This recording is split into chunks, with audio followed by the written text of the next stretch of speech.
Morning. Good morning. Welcome to Hardin County Commissioners Court. Today is Tuesday, January 14th, 2020. All 5 members of the court are present, and this meeting is called to order. Everyone, please rise for the invocation by Commissioner Roberts, followed by the Pledge of Allegiance. Dear gracious Heavenly Father, thank you for all the many blessings you have bestowed upon us. Watch over and guide us and direct us as we go about the business of this court. In Jesus Christ's name I pray. Amen. Amen. Allegiance to the flag of the United States of America and to the republic for which it stands, one nation, under God, indivisible, with liberty and justice for all. Thank you, Commissioner.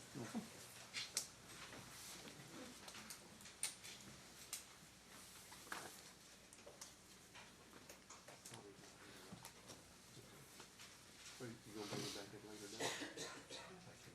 Think he'll come back? Nope. I'm gonna go to item number 8 on the agenda. It's I'm sorry, let's go back up one. Number 7, recognizing Tommy Lumen for 8 years of dedicated service to Hardin County as a heavy equipment operator for Road and Bridge 2, and wish him well on his retirement. Tommy recently retired from Road and Bridge 2 from Commissioner Kirkendall's precinct and is ill and couldn't be here today. Commissioner Kirkendall, you want to say a few words, and if we can get him back at a future meeting, we'd like to do so. Yes, sir, I would. Tommy was a fantastic operator. One of my first hires after I got elected, and turned out to be one of the best decisions that I've made. As a commissioner, he will be missed. His skills can't be replaced, and the county was real fortunate to get him. He came to us with 20 years of supervision in the private industry, and decided he just wanted to work and finish out his career. And he was a tremendous blessing to precinct too. So we're gonna miss him, and of course we wish him well. And we gave him a big fish fry before he left, so that's good. Hate I missed that. All right. Thank you, Commissioner. Item number 8, special recognition of personnel by the department head for meeting years of service milestones as follows. First is Janice Palermo with the County Attorney's Office, being recognized today by Mrs. Walton for 25 years of service. Good morning. Good morning, how are y'all doing? Good. I'm not sure. You can go to the middle, or you can do it right there, whatever you prefer. Right here, middle turn, okay. So Janice has been with the county for 25 years, and if anybody knows my office or Janice, that you all know that she's the one that makes us toe the line. And she does that very well, and my office runs exceptionally efficient because of Janice Palermo. So, I love you, we love you, and we thank you for your service.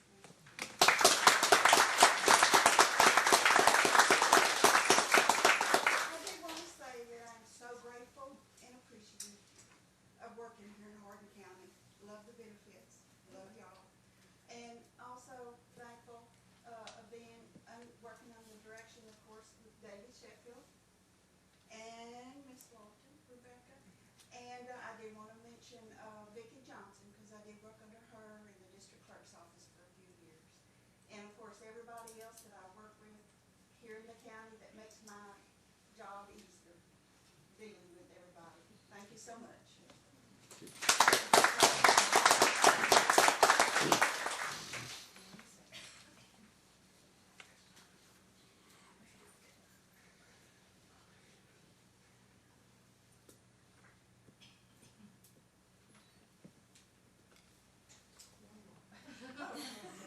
She did not want to be up here.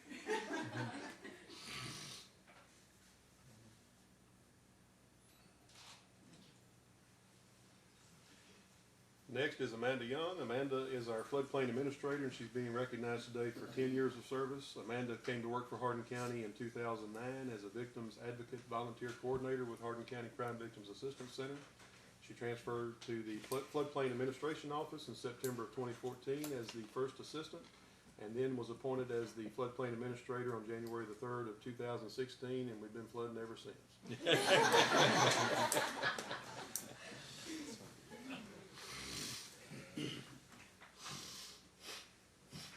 Congratulations. Thank you. Thank you. You get to speak now.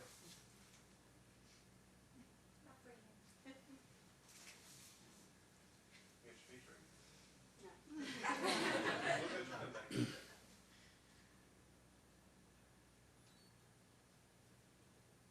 Thank you. There you go. Thank you. Got anything else to say? I just really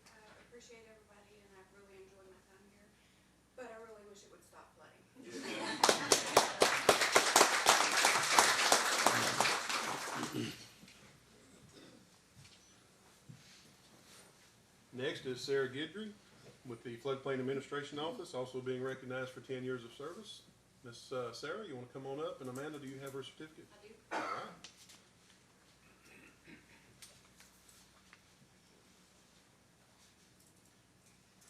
Sarah has been with the county for 10 years. I've only had her for 4. She has really been an asset to the county and to me, to this office. And she's really helped with all of the flooding situations. Harvey was the worst we've ever seen. And she just picked everything up and just helped me right along with it. And I just really appreciate you.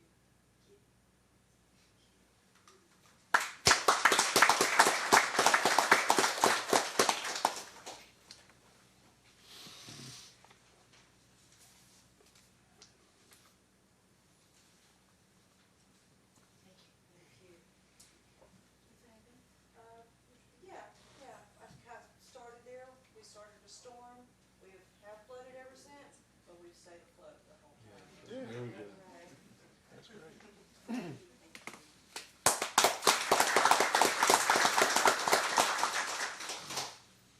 And last but not least, the sheriff is going to recognize Mr. Padilla with the sheriff's office for 10 years of service today. Come on up, Manny.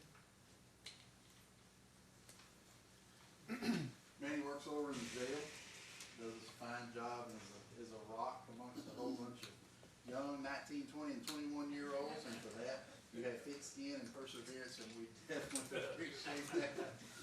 You're learning what it's like to have millennials in the workplace there, aren't you? Thank you, Manny, for 10 years. We appreciate it.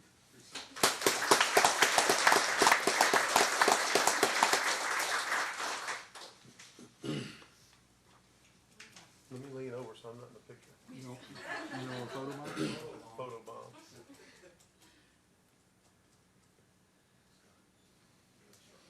Congrats. All right, thank you. Sheriff, you want to stay up there and we'll go ahead and get your new people? You bet. All right. We'll move on to item number 9D. The sheriff is going to recognize some new personnel. I don't think they could all make it, so I'm just going to let you introduce Yes, who did yes. make it today. Yeah. All right, so, let me find my list here and we'll go from side over. So we have, new deputies that have started with us. So we have, Christopher or Ryan Ariola.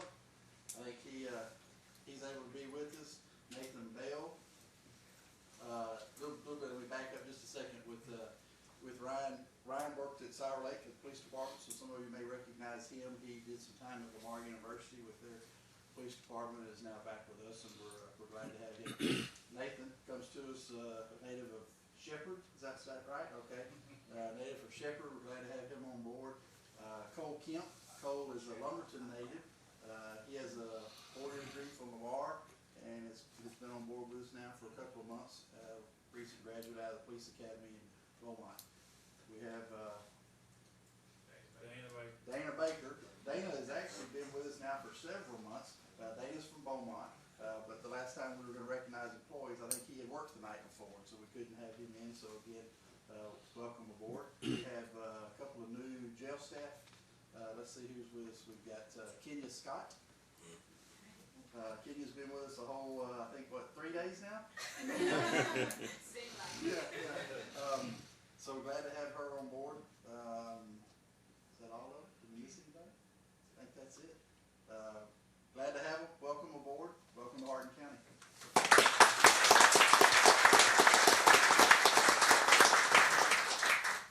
Thank you, Sheriff. Next, Mr. Sheffield, do you want to come up and introduce Ms. Newell?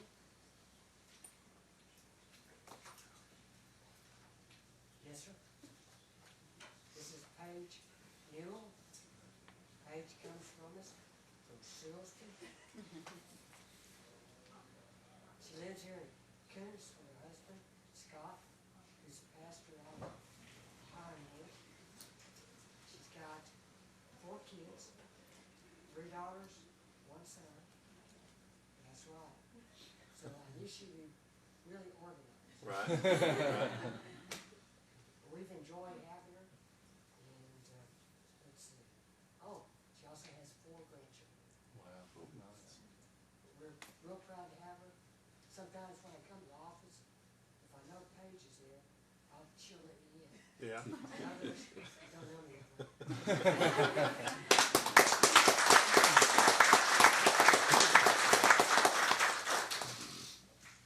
Thank you and welcome to Hardin County.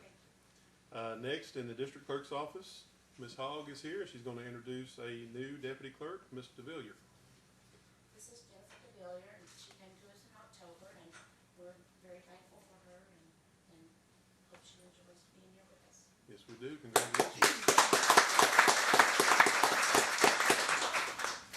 And next, where's Ms. Whitley? There she is, and Ms. Whitley's going to introduce a new public health emergency planner in the health department, Ms. Galvin. Ms. Galvin is not with us today, she had a meeting. Okay. But she's with the Public Health Preparedness Program, and she's she's one of the employees that work out the Orange office. All right. Well, I bet she's doing a great job. Yes, so far. Thank you.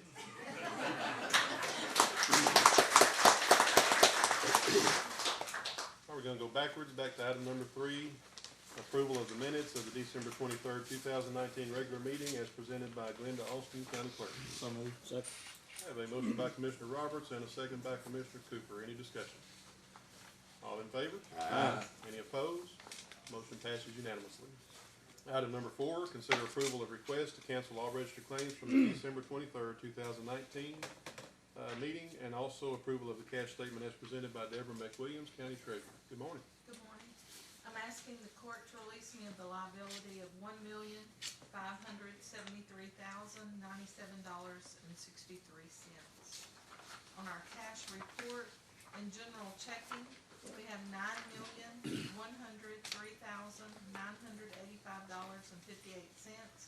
In text pool, we have $4,191,861.47 for a total of cash funds of $13,295,847.05.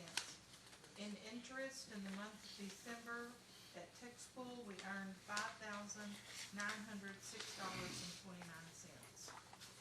Move to approve. Second. Have a motion by Commissioner Cooper and a second by Commissioner Pelt. Any discussion? All in favor? Aye. Any opposed? Motion passes unanimously. Number 5, authorization for the county treasurer to open a new interest-bearing bank account at BBVA Commerce Bank for the 2017 FEMA Flood Mitigation Assistance Grant and rescind our prior approval to open a non-interest-bearing account. So moved. Second. Have a motion by Commissioner Pelt and a second by Commissioner Kirkendall. Any discussion? All in favor? Aye. Any opposed? Motion passes unanimously. Thank you, Ms. McWilliams. Thank you. Item number 6, authorization to pay county bills as presented by Candace McKinney, Assistant County Auditor. Good morning, Ms. McKinney. Good morning. Expenditures on December 14th, 2019 were $2,801.89. Expenditures on December 31st, 2019 through January the 2nd, 2020 were $644,741.14. Expenditures on January the 8th, 2020 were $298,975.29. Expenditures for Commissioners Court today, January 14th, 2020 are $281,262.84. Total expenditures and transfers are $1,227,781.16.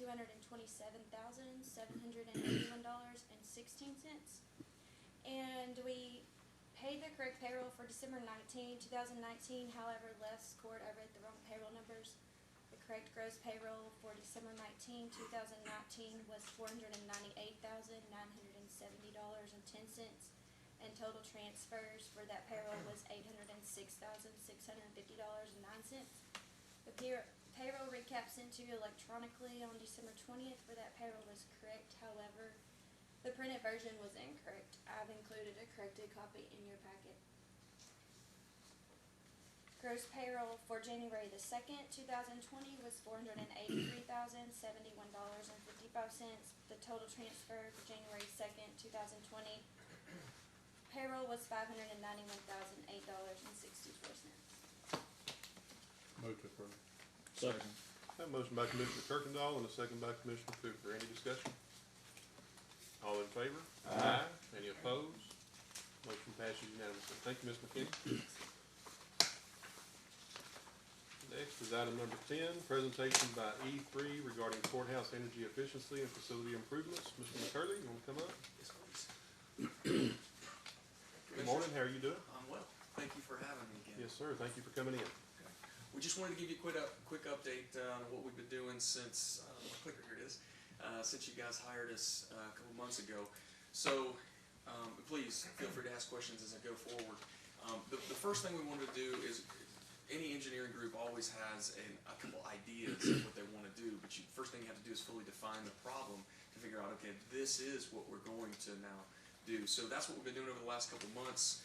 And so we looked at, obviously, all of your mechanical systems, that's the HVAC, the chiller, and the piping. We thought and had some good assumptions about what was happening out there. About to show you some pictures to really get your ideas going as well about what's going on out there. But then we looked into LED lights and then the energy management system. That's a system that operates all of the facilities, air conditioning throughout the building. So just to give you an idea, this is what we've been talking about. Now, these aren't necessarily the worst valves the county has, but there are some of the valves that are out there. Just wanted to give you an idea of, this is the problem that your maintenance guys are dealing with, and this is throughout the courthouse, is that even if you wanted to change out some of these valves, you gotta just pray that the rest of the pipe is gonna hang on when you change it out. And so obviously you can see how old and decrepit these are, but once you start breaking pipe, there's no stopping it. And so when we say that we're really not trying to, do fear-mongering stuff, but really y'all are at a place where as these pipes start failing, the rest of the pipes start failing.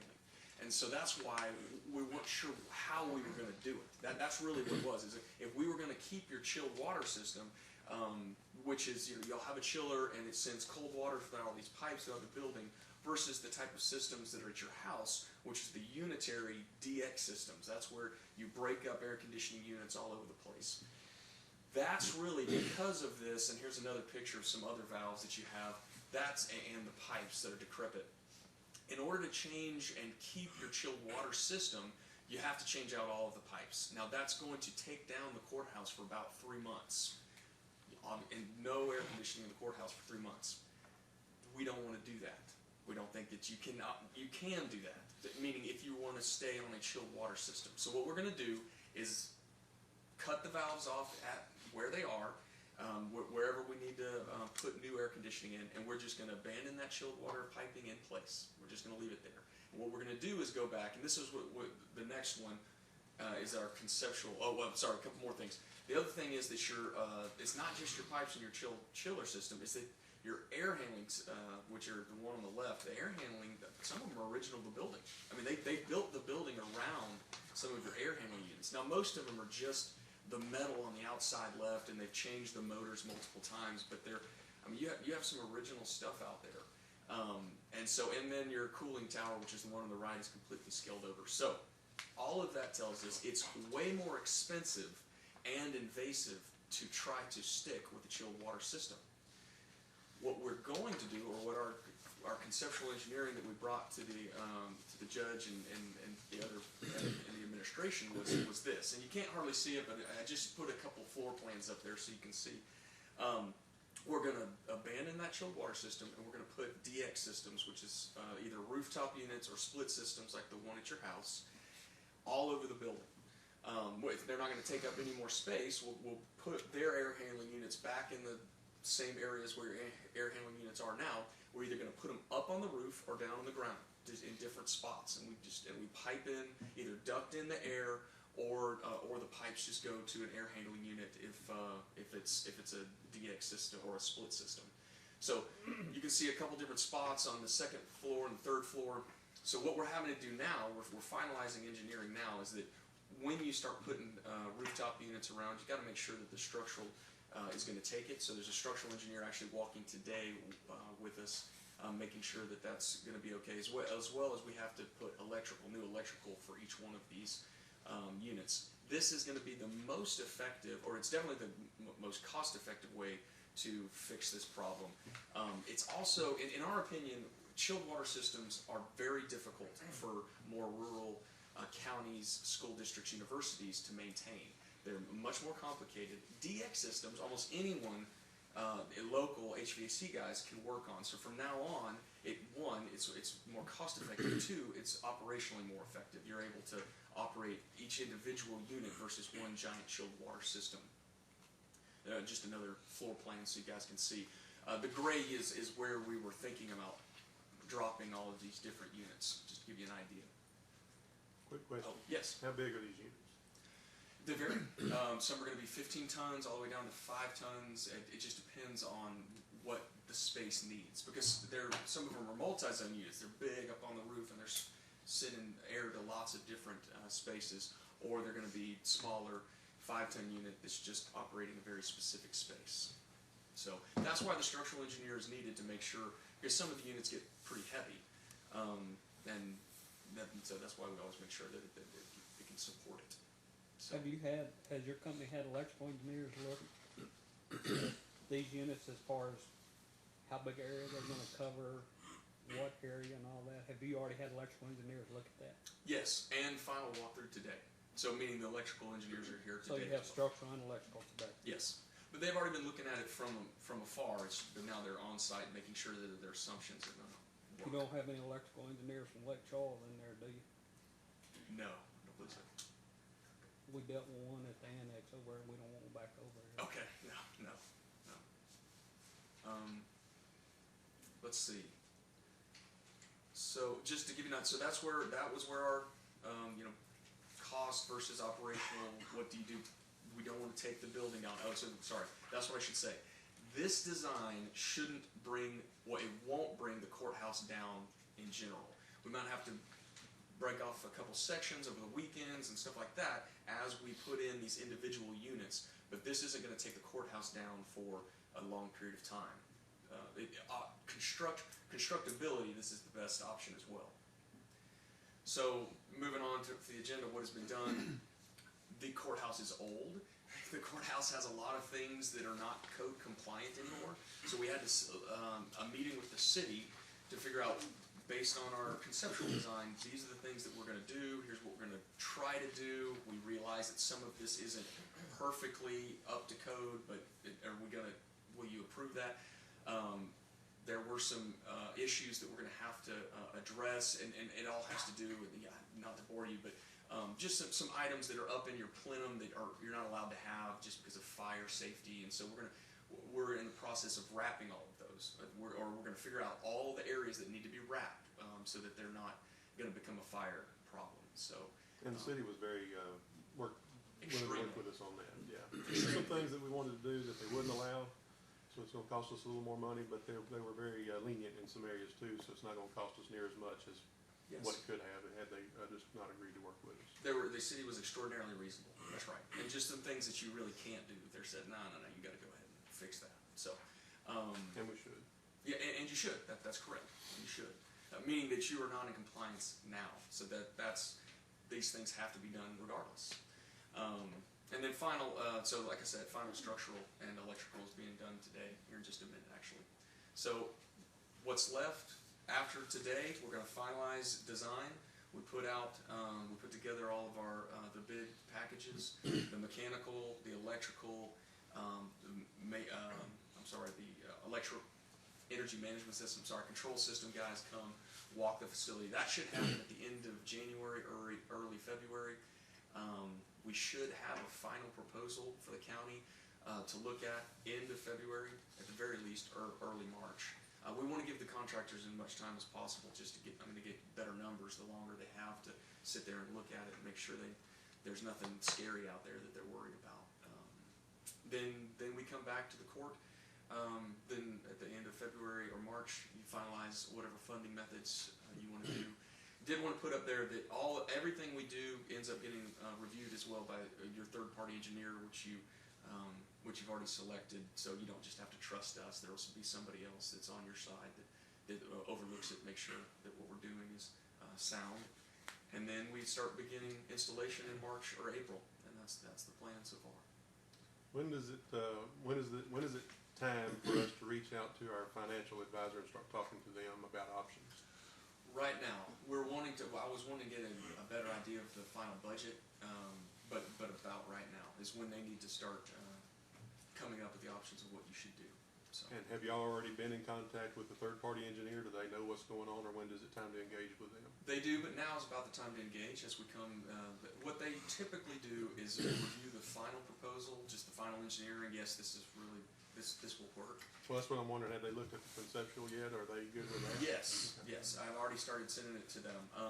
They were fine, I mean, conceptual is just the idea, it's really the final that they need to look at. And then they go through a process, they come once or twice during construction to make sure we're actually installing it the way that we said we were gonna install it. So, Upon completion of everything, what would be your recommendation on us having the old system removed? not, well, I don't wanna go to, probably not to. All right, even the outside Well, the canopy? outside, sorry, sir, we probably will demo the cooling tower and all that for you. The chiller, you can have and demo it, but the pipes they're most likely covered with asbestos. Yeah. And so you don't want to, you're allowed to abandon them in place, that's part of being an old building, but to remove those pipes, they won't be in the way. Is that fair to say, what I just said? Yes. But a lot of the equipment, like the air handlers and things throughout the building, that's gonna be replaced, right? Yes. Okay. Yes, anywhere, I mean, we're gonna be messing with asbestos, just part of it. Like I said, we're gonna have to cut off some pipes at certain things, and we do that all the time, but anything beyond what you have to do, you don't really want to do, if that's fair to say. But the pipes that are in the building now, once those are abandoned, they'll be capped off and, Yes. they'll be drained and capped off, I guess, right? Thank you, yes, they will not have water in them anymore, yes, we just cap them off and they're just there. Judge, can you remind us who our third-party engineer is? It's ESA, Energy Systems Associates. That's who it is. So, Thank you. I knew it had to be some initials. Yeah. They're the State Energy Conservation Office's third-party engineer, they're very good. And where are they out of? Austin, Round Rock, I think, specifically.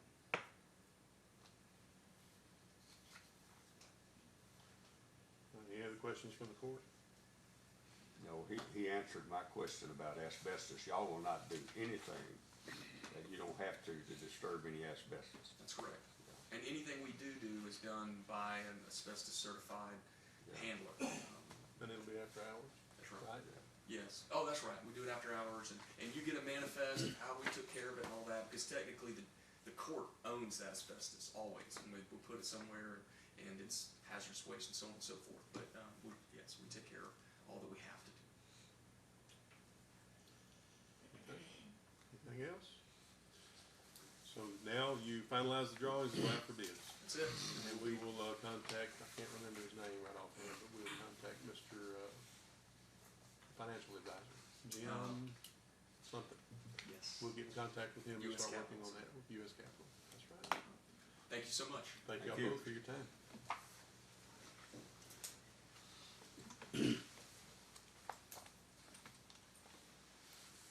I guess before we move on, let's see if anybody in the gallery had any questions about that presentation.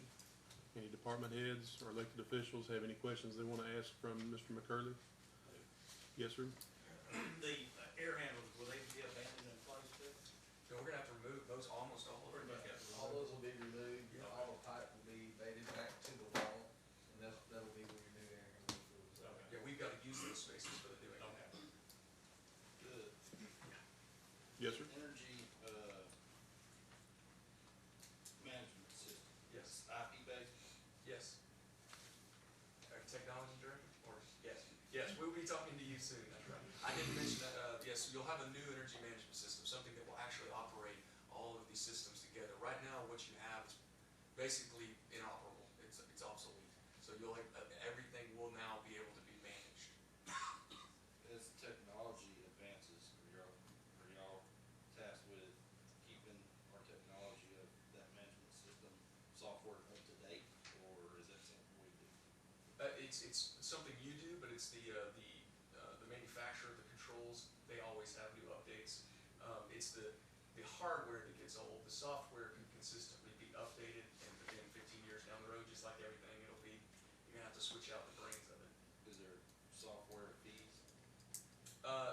When you upgrade, but that's an optional thing. I mean, sort of, every brand of control makes you eventually upgrade. It's part of but all of them make you upgrade eventually. But no, it's not a subscription, you pay and upgrade. Anybody else want to put him on the spot? So on the management system with the technology, that's gonna take a dedicated person? And what type of management, like on a daily, weekly, monthly basis will you have? I mean, if it's creating issues and we have a small IT department, what kind of stress is that gonna put on that department if they're constantly running around trying to fix the AC system? It should do the opposite. So an energy management system, you don't have to have an energy management system. Everyone can go and turn each individual unit off all the time. But because that's impossible, that's why we have energy management. They've actually been dumbed down over the last few years because they got way too complicated, and it made everyone, I mean, it was almost worse to have one. It was easier to run out and turn everything off. The system that you're gonna get is much easier, where John, it'll be a benefit to John in your group, where they're just gonna be able to see whether it's running, what the temperature, humidity, see it all in one place, and be able to start operating it from one central location. As of now, you can't really operate it from one central location. So it's supposed to be a benefit. And I guess to answer your question very directly, it should make you autonomous, where it just operates, it just works. Occasionally, just like anything, you have to, fix, recalibrate. But even the smallest counties and school districts have these types of energy management systems. It's not new. And are they wired? Are they wired or wireless? This one's gonna be wired. Wait. Possibly some will be wireless, depending on some of the rooftop units, if it's difficult to get to. But most of it is gonna be wired. But they will all be individually controlled, not centrally controlled. They all have their own individual control, but it's all from one's computer or laptop. Or it's IP based, or iPhone, whatever you But just to make sure, in the tax office or the county clerk's office or somewhere else, they will have, if they want to turn it down a couple of degrees, they'll be able to do that if they want to, right? Correct. Okay. Sorry, that's okay. That's what you're asking. I apologize. That's where we're headed. You can give them as much control as they want or as little. But they can operate as you choose. And y'all are the supplier of this system? No, we're just the engineer and What construction. kind of warranties will we have on this system? Everything is gonna be a year warranty. So, but most electrical stuff, if it doesn't, the mechanical's different. Most electrical items, if they're gonna have a problem, it happens in the first year. But the energy management system, I don't even know, it's 5 year, I believe so. So the energy management system's a 5-year warranty. Well, I imagine Glenda can remember, and maybe a few more, about 20 years ago, we went to a Johnson Control, remember that, Glenda? System, and it was a nightmare. Yes. Yeah. Hopefully this will not be. No. We haven't, And actually the nightmare was about the time the warranty ran out. that sounds like Johnson Controls, Yeah. yes. Well, I don't know about Johnson Control, but Thank you, that's all Jared. I have, Judge. Thank you. Item number 11, consider and possibly approve amendment to the fiscal year 20 county budget related to hiring of a new court clerk in the Justice of the Peace Precinct 1 office due to retirement of former court clerk as follows. Transfer $3,055 from 010-455-107 salaries temporary to 010-455-105 salaries clerical. And Judge Ingram's in court this morning. I told him I would present that. It's within his budget already. He's just moving it from one item to the other. So moved. Second. Have a motion by Commissioner Cooper and a second by Commissioner Roberts. Any discussion? All in favor? Aye. Any opposed? Motion passes unanimously. Item number 12, consider and possibly approve the following budget amendment. Transfer $31,938 from Fund 006 contingency to line item 006-450-100 general expense district clerk. This is for book preservation expenses requested by Ms. Hall. So moved. Have a motion by Commissioner Roberts and a second by Commissioner Pelt. Is that correct? That's correct. Any discussion? All in favor? Aye. Any opposed? Motion passes unanimously. Item 13, discussion and possible action to approve revisions to the Hardin County Hazard Communication Program requested by Debbie Mendesabel, HR Director. What are the changes, Ms. Mendesabel? Yes, sir. Our hazard communication program deals with hazardous chemicals that are used in the workplace. Last week, Joe Shevchik, who's Texas Association County Safety Coordinator, and I reviewed our policy. The only changes that needed to be made were my name and a contact in regards to the policy, and on page 4, an address change for where we report employee deaths and injuries. And that was it. Motion by Commissioner Pelt and a second by Commissioner Roberts. Any discussion? All in favor? Aye. Any opposed? Motion passes unanimously. Thank you, Ms. Mendesaba. Thank you. Number 14, discussion and possible action regarding request for approval of outside detention contracts with Angelina, Chambers, Jasper, Liberty, Orange, Polk, and Tyler counties, requested by Monica Kelly, Chief Juvenile Probation Officer. Is this just a annual update? There's no changes to the contract? Judge, Commissioners, it's a continuation of the contract from last year, same rate, nothing in exchange other than just the dates of service. Something I should have asked you this morning, there was one we had to add during the year, are they We did included? we've actually had two over, I believe, we added Polk County, Polk, that's right. and we've added Angelina County as well. Move to approve. Second. Motion by Commissioner Kirkendall and second by Commissioner Cooper. Any discussion? All in favor? Aye. Any opposed? Motion passes unanimously. Item number 15, discussion and possible action to approve purchase of generators for Orange County ESD 3 located at 13418 North Highway 87 in Orange, and Pinehurst Fire Department located at 3845 Pheasant in Orange, utilizing funds received from the Texas Department of State Health Services Crisis Response Grant. This is a grant that Ms. Whitley asked for permission to apply for. I think it was back in April. The funds were granted, and this is a project that's approved as part of that crisis response grant. So moved. Second. Have a motion by Commissioner Cooper and a second by Commissioner Pelt. Any discussion? All in favor? Aye. Any opposed? Motion passes unanimously. Thank you, Ms. Whitley. Item number 16, discussion and possible action regarding a refund exceeding the $500 limit for account numbers 90843, 90844, 90846, 94974, 106325, 106328, 106329, and 106331. This is for tax years 2014 and 2015, requested by Ms. Cook. Ms. Cook, this has to do with the compressor lawsuit, is that correct? Yes, sir, it doesn't fall under the lawsuit. Yeah, these are compressors that were not part of the lawsuit, but they can be deleted, and the appraisal district has deleted them at their request. Yes, Is sir. that what I understand? Yes, sir. Will this catch us up Until the next one. to the next one? We thought the last one was. I thought the last No, one. we were here last year. So moved. Second. Have a motion by Commissioner Cooper and a second by Commissioner Roberts. Did you want to state the total amount of that refund? No. Not with All right, $17,642.26. thank you, Ms. Cook. Any other discussion? All in favor? Aye. Any opposed? Motion passes unanimously. Thank you, ma'am. Number 17, permission to solicit bids for overlaying approximately 3/10 of a mile on French Road and 3/10 of a mile on Rolling Hills Drive in Precinct 4. So moved. Requested by Commissioner Roberts. Second. Motion by Commissioner Cooper, second by Commissioner Kirkendall. Any discussion? All in favor? Aye. Any opposed? Motion passes unanimously. 18, receive and file in the minutes of the court the newly signed lease agreement between Hardin County and BG and Papa's Courthouse Deli, which are operated by Ronald and Robin Doucette. So moved. Second. A motion by Commissioner Roberts and a second by Commissioner Kirkendall. And just to update the court, the monthly lease agreement has been increased to $100 per month, and we're gonna review that again in June of 2020. Any discussion? All in favor? Aye. Any opposed? Motion passes unanimously. Number 19, consider authorization for county judge to sign interlocal agreement with Chambers County to provide a visiting court reporter. So moved. Second. Have a motion by Commissioner Cooper and a second by Commissioner Pelt. Any discussion? All in favor? Aye. Any opposed? Motion passes unanimously. Thank you all. She's coming tomorrow, so I was hoping you would approve that. Number 20, consider authorization for county judge to sign renewal lease agreements of buyout properties for a 5-year term. These properties are located at 18128 Grayburg Road in Precinct 3 and 230 Pinata Drive in Precinct 4. So moved. Have a motion by Commissioner Pelt and a second by Commissioner Roberts. Any discussion? No changes, just renewing the same agreement we had in the past? Yes, sir. Thank you very much. Any other discussion?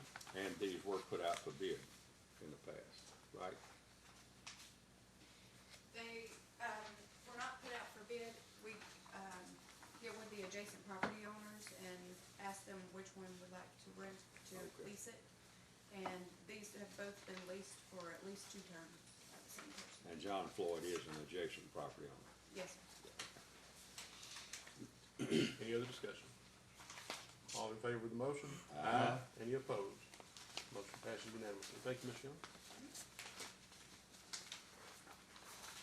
Number 21, permission to solicit bids for purchase of road and bridge materials and emulsions for all road and bridge departments. So moved. Second.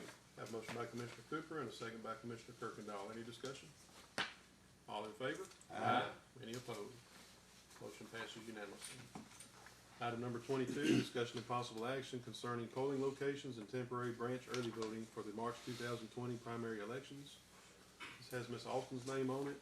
Ms. Austin, Commissioner Kirkendall, and I have worked with the party chairs. I saw Mr. Batman here. And Mr. Breckle is supposed to be here as well, but Ms. Austin, if you will begin, and we'll start talking about the current 19 locations that we have identified for the polling locations, and then we'll go into discussion on the branch early voting, if that's okay with you. Okay, you want me to just read the, Are we looking at any places that we want to change? I don't think we have. I know we had discussed it, but I think the two places we talked to were not available to us. You talking about for the branch early voting? Just regular voting day. We had talked about changing the number 15 to a different location, but I don't think it's available, is it? It's not available. The church. And we'd is also under talked about construction. maybe changing number 9, and it wasn't, that other location that we talked about is not available either. So unless, Did you get in touch with the old Chamber of Commerce building, Mr. Willis? yes, we talked to him this morning about early voting there, and we'll talk about that when we talk about early voting. Okay. But I don't think there's, unless Mr. Batman or Ms. Breckle have a difference of opinion, I don't think there's any changes that we would make in our election day polling locations from what we've used in the past and what we have listed here. So we're gonna leave Correct. 18 where it is at Church Christ. Well, that's what Ms. Breckle and Mr. Batman wanted to do when we met a couple of weeks ago. They didn't want to change it during this election year. Plus, we never did get any prices from the church that we talked about using there. We never got any firm pricing from them, but the original tentative pricing we got, about a year ago or 10 or 11 months ago was pretty steep. So I think with them not wanting to change it, and the March election is the party election, we just leave them where they're at. Might be better to do it on a constitution amendment election when it's. That, and plus we'll have redistricting going on, hopefully right after the census, and that should take care of that as well. Anybody have any comments? The only question I have is, did the church at Box 9, did they ever get back with you on that rate? So it's still gonna be that amount as far as you know? Alright, so the big discussion, I think, unless anybody has anything else regarding this list, is gonna be about the branch early voting. Ms. Austin, do you want to just kinda make sure that we're all up to speed regarding the new law on branch early voting? Yes, I think it was House Bill 1888 that we have to have our branch early voting the same amount of days as we have early voting here at the central place. And that would be for 2 weeks. And every place that I've checked, mostly we normally have it at churches, and they said they could not go 10 days. They have activities during church, during the week, so they could not go 10 days. Not anyone that I talked with. The only one that is available is Lumberton City Hall. Well, there's one day they have a council meeting. Yeah, they have to have it, and it starts at 7 o'clock, and it has to be, our election would have to be over in time for them to have their city council meeting. So, but that's, I don't know about the place in Sour Lake, the community center, where we normally have branch early voting. Mr. Willis said this morning that there's one day that the community center in Sylvia is not available, and it's that Saturday, I think February the 22nd, that building's not available, but it's available the 9 other days. Yeah. Well, And we it's wouldn't have it on $100 a the day. weekend. If the branch early voting, we wouldn't have it on the weekend. Okay. Regardless, Just be here, we can hear. regardless of what this court does in regards to this new law, it's gonna be the commissioner and the judge's fault because we're not doing it like we used to, and people don't have an understanding. This coming from our state legislator. It's just like property taxes. Everybody accuses us, we just lowered the tax rate last year, and everybody accuses us because our taxes are going up. I mean, we're in a catch-22 here because of the legislature. Where before in the past, the counties moved it into different cities for a couple of days at a time, the legislature now has tied our hands that if the courthouse is open for 10 days, then we have, if we do them in the cities, then we have to open them in the cities, same hours, same duration of time, and you can't move them around like we used to, and so makes it more costly, more cumbersome. You have to have volunteers and workers to work your areas, and so it's another genius idea out of Austin. If this is a good motion, I would move that we authorize the judge and county clerk to make whatever decisions necessary to comply with the law. That is, I would almost second that, but that's pretty generalized, but my opinion is based on, and I'm sure I'm not gonna get any agreement on this, but based on what I'm looking at on the money and all this, I say no branch early voting at all. It's a very expensive unfunded mandate. We're looking at the cost, and like Melvin said, I'm looking at it too, and this is ridiculous. And this is another thing coming from Austin. They're doing this to the counties. They're doing, and it just doesn't make any sense. I guess they think we have lots of money. Zero consulting local officials. Yeah, nobody asked us about it. That's for sure. Just for the record, the pricing that Mrs. Austin and her office has put together for branch early voting at Silsbee, for the 10 days, it would cost us $7,805 just at that location. That is for rent, that's for daily payroll, and some other fees associated with that. At Lumberton City Hall, there's no rent there, but the daily, or the cost to have it 10 days at Lumberton City Hall would be $5,305. And at the Sour Lake Community Center would be $3,545. There's no rent at that location either.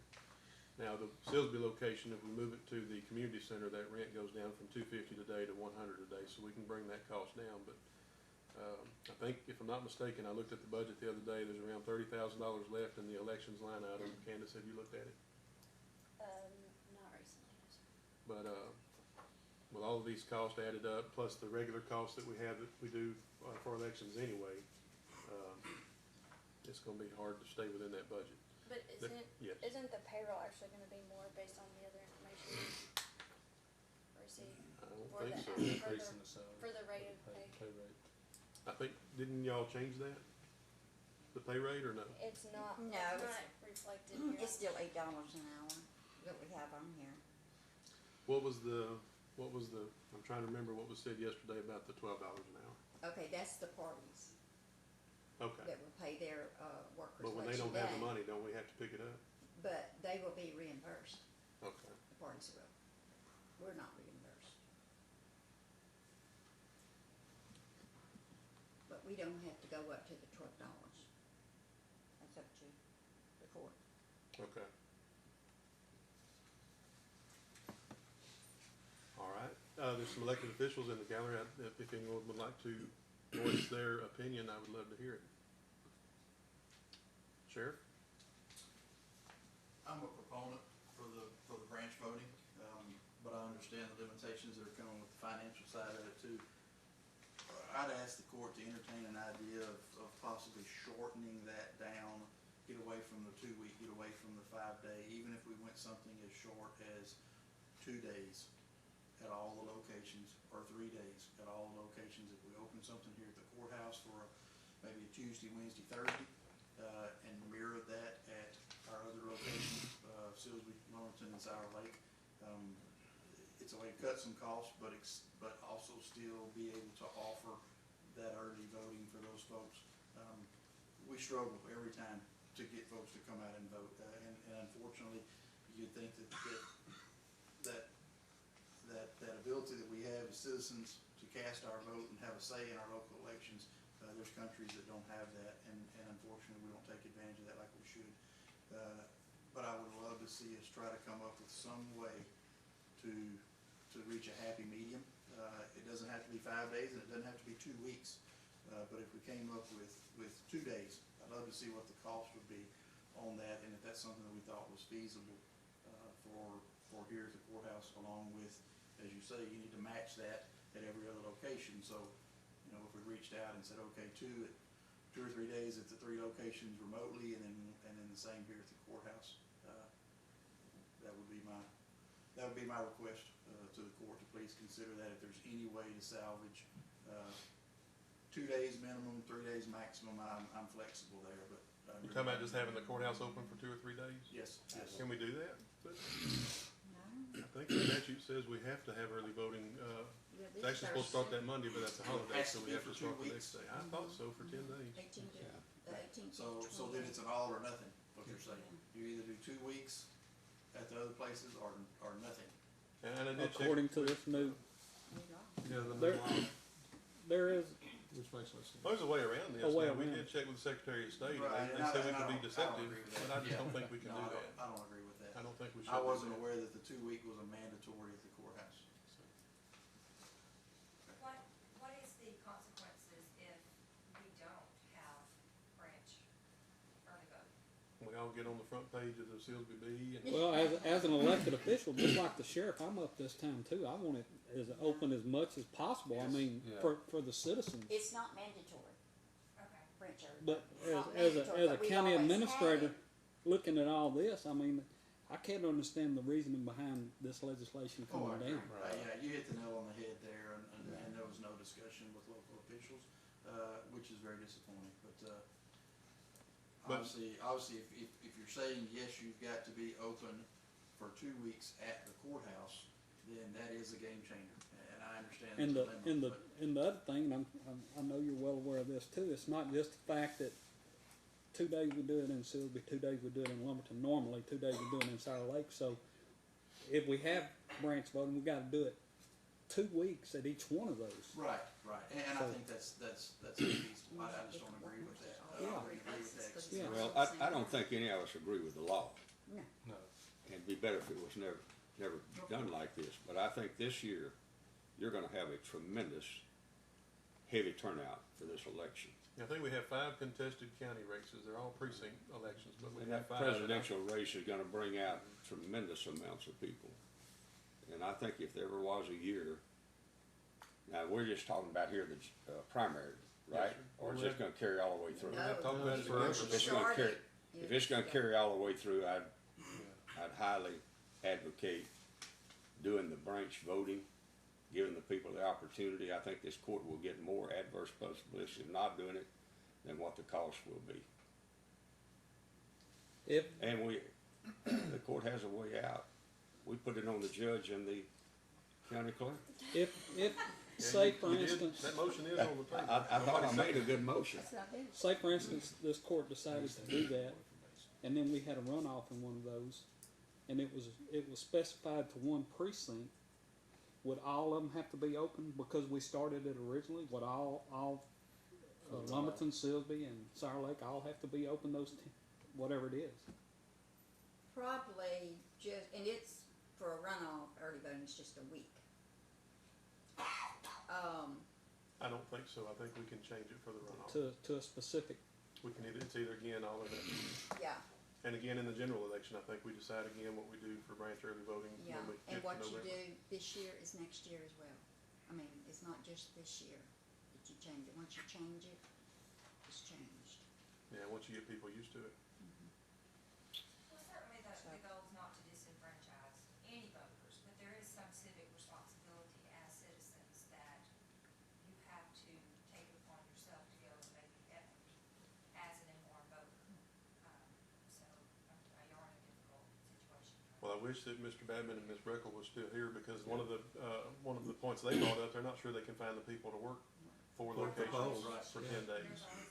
And So that if would we be announce that they're open and one- then they don't have people, I don't know what happens there either. You're exactly right, and I think the one other thing that I would challenge you to please don't forget, if you find it in your wisdom to not have branch early voting and just the 2 weeks at the courthouse, let's please, because the turnout is going to be heavy, please make every effort to staff the polling locations as high as what we can to reduce that wait time for those that are voting on election day. That continues to be a battle at a lot of these places, where there's lines and it's taking you an hour and a half from the time you get in line until the time you're able to cast your we know, if we've cut out early branch voting, just remember that those thousands of people that have been coming to Silsbee and Lumberton and Sour Lake, we're now gonna be having them come on election day. And I'm telling you, in the past, we can't handle the crowd that's coming to some of our polling places with early branch voting. That's even gonna be more you're adding on election day. Let's please look at what we can do to beef up the personnel to handle the flow of people coming in, so that we're not disenfranchising that person who's standing in that line and they get disgusted and they walk to the car and they leave. I have That's- like from 5 to 6 people working the public places, yeah. that's- And then that we're would be open on one. the weekend too. Between those 2 weeks, Yeah. we're open here on the weekend, so we usually have pretty good turnout on the weekend. I'm afraid if we don't have the branch early voting, there'll be a lot of people that just don't vote on election day. That's right. I agree. I hate They'll to see the see line that. and not stop, or they won't be able to get off work, or any other number of reasons they won't vote. Yes. Yeah, I'm definitely for the branch early voting. Maybe the state can give us some money to pay for it. I doubt it. It's a big maybe. Thank you. Thanks, Thank you, Sheriff. Sheriff. Anybody else? Just a couple Ms. of Walton? questions. Do we know what the percentage of overall voters are that come and vote during early voting versus come for our regular voting day? Do we know what the Top of my percentage head. is? I would say Um, 40% to 50%. Yeah, I was thinking something like last year, nearly 50%, wasn't it? Yeah, it was 40 to 50. almost 50% last Yeah. time. Yeah, It's a good turnout. So that's a lot of votes A lot that of you votes. would not be offering. I know I vote early just every time. It's just too complicated and I don't wanna get involved in the crowds on the regular day. I think you're gonna have a lot of people that are gonna feel that way. But the other matter is, if the court decides not to do that, is there and I'm not familiar with this portion of the election code, but is there, they can vote, they can mail in their ballots, can't Oh, they? yeah. So if y'all don't do early voting, is there some way to ramp up your publicity about the ability to mail in your votes? So Yeah, that we at always least- have a good turnout on that. How many did we have this last time? Barn. Over 5,000. Over 5,000. Just make sure. And we that are gonna have early voting We here. are That's gonna have early voting It here, just, Oh, just yeah. not it's 3 branch. other locations. Okay. And we might have branch. Yeah. But you may have some elderly people who Oh, don't we have want to a lot. travel, to the county and see. But I was just thinking that make sure they understand, our citizens understand what all of their options are to get their vote in, so we can encourage them. But We have that. 50% is a lot of people. Yeah, we have that in the newspaper and we have it on our website. Maybe social media as well. Mm-hmm, definitely. I did check with the surrounding counties and 4 of them replied to me. Jefferson, Chambers, and Orange said they've always done branch early voting the same amount of days that they have the early voting at the courthouse. Jasper County said they haven't, but with this new law, they're gonna do it this year. That's not really an option. If you're gonna you either have no branch early voting or you have it for 10 days instead of 1 or 2 days that we're used to. What's the, I can't remember, what's the hours on the early voting? Is It has to be 8 hours by law. That depends on the number of registered voters. You can only drop it to 4 hours if you have less than 1,000 registered voters in the county, I think is what the law says. So it would have to be 8 hours. Would it be an option to do, flexible hours? Like maybe 5 to 9 or something like that, in a branch early voting locations to allow those that work to come home in the evening and vote? The only issue with that is having flexible poll workers that come first part of the day, go home, and then come back for that night. But if they have children or other activities, they're not gonna come back and work the polls. True, but that may open up the option for other poll workers that work full-time. We're begging. Yeah. If We they beg want to, every- we're begging. Yeah. Now, or, That's the branch, cost. yeah, branch early voting now is, 9 to 7. So are we The, gonna leave it there at that time, or? What I was would the say 9 to monetary 6. figure you quoted a while ago, Judge? It's probably on For here somewhere. which location? If we did the 3, early voting, the branch early voting, you had a monetary figure. It is, looks like it 30,000. adds up to around 16 or 17,000 for all 3 locations for 10 days. For 10 days. But we have other expenses for advertising and the payroll on the day of the election, so this is just for branch early voting. And at how those much 3 is in the locations. budget? I think it's around 30,000. 30. Does that sound right? And then if the, party chairs can't find, I mean, we need to take action on this and get it rolling. We need to today, because the candidates will need to print up their cards that shows when early voting is, that they hand out to people. Ms. Austin needs to put it in the paper, and we need to start getting the word out I would be for branch early voting for all 10 days. at all three locations. I second that. Could I ask a question? Yes, Saying 10 days, but if we're open on the weekend, No. that's part of it. It's Yeah. February the 18th through the 28th, 28. so and that that's- includes that Saturday and that's Sunday. 10 days, okay. Yes, But ma'am. but we don't do the weekend at these, branch voting places. Are you sure though? You don't Doesn't have the to law do say? it? I didn't know. Okay, so just, you wouldn't have So to it wouldn't do be 10 days, it would be 8 days. Why That would cut would, the cost why down. would you have to mirror? I thought the law says you have to have it the same days as the courthouse, but That's what I read that. I think Do you have the to mirror hours it have to be the same? it has to be 8 hours, but it doesn't have to be the same. at each hour. location, yeah, you can't, as long as it's 8 hours a day.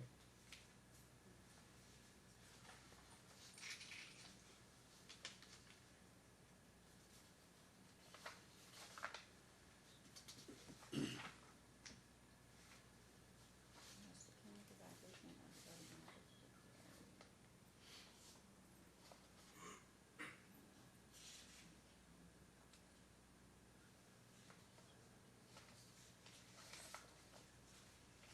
On the same weekdays, that's what it says. Mhm. That voting is required to be conducted at the main early voting polling place. At least 8 hours a day.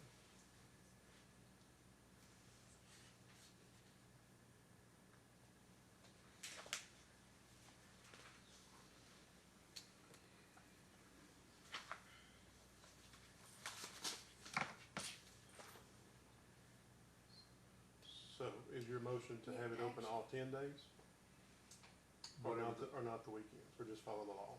Follow the law. Okay, Follow the law. And my second's to follow the law. all right. You had a prior motion. Is that rescinded? It died. never got a mo- It never got a died, didn't second. have a second. So, thank goodness. Okay. So we have a motion by Commissioner Kirkendall You have to bring that up. to open the 3 branch early voting locations at Lumberton, Silsby, and Sour Lake pursuant to the new law that came out of House Bill 1888. Is that your motion? Yes, sir. And the second is by Commissioner Pelt. That's correct. Any discussion? What, we're gonna let the party chairs worry about whether they can staff it or not, or whether they can, that's not our concern, well, Oh, yeah, we do all early voting, the county clerk's office does. The county pays for all the workers for early voting, Yeah, it's not, They pay the for parties election. don't handle early voting. okay. but the parties pay for election day. If they have the money, right? If they don't, then we pay it. We'd never have paid it. So they pay the workers for election day? Mhm. Okay.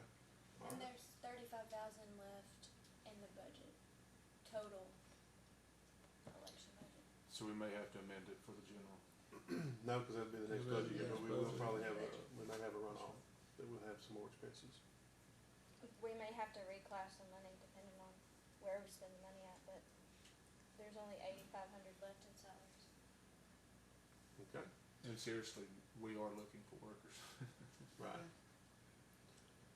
Any other discussion? I am, opposed to that, but I'm gonna vote for it because just like the sheriff said, for our citizens, I mean, as a county administrator over the budget, I think it's the wrong move, but I'm gonna support, the motion because the citizens, I just think it'd be too much of a negative impact on this court if we didn't, so. And I'd like to say before, Yes, sir. before we vote, you know, it's a good time to get involved with the legislature. Over the last 2 sessions, which is 4 years, they're concentrating a lot of power in Austin, and they're taking a lot of authority from your counties.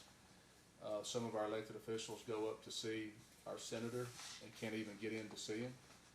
And the PACs are controlling Austin. And just like this on the voting, obviously if they would have talked to the Clerks Association, County Judge and Commissioner Association, we would have been opposed to the rule change. But they're at the point now, they're forcing policy change.